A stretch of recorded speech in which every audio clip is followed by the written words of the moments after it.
వక్ఫ్ సవరణ చట్టానికి నో, తెలంగాణలో అమలు చేయరాదట.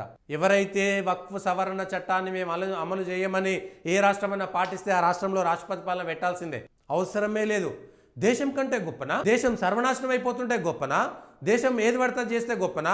మరి జహీరాబాద్లో 13,000 ఎకరాల హిందువుల భూమిని ఇవాళ వక్ఫ్ బోర్డు కబ్జా చేస్తే దానిపైన ఎందుకు మాట్లాడలేదు ఇదే కాంగ్రెస్ నాయకులు? ఇవాళ ఇక్కడ ఉన్నటువంటి ప్రభుత్వం ఎందుకు స్పందించలేదు? ఇవాళ జహీరాబాద్లో ఉన్నటువంటి మనుషులు కదా, 70-80 సంవత్సరాలుగా తరాలుగా తాతలు తండ్రుల నుంచి వచ్చినటువంటి వారసత్వ సంపద అయినటువంటి భూమిని 2001లోనో 2010లోనో సడన్గా ఒకసారి వచ్చి ఇది వక్ఫ్ భూమి అని చెప్పేస్తే దాని గురించి ఒక్కరు మాట్లాడరే? ఇవాళ ఓటు బ్యాంక్ రాజకీయాల కోసం ప్రజలారా ఆలోచించండి. ఒకవైపు బెంగాల్ తగలబడిపోతుంటే బెంగాల్ మేము వక్ఫ్ సవరణ చట్టాన్ని అమలు చేయమంటున్నారు, కానీ రాజ్యాంగం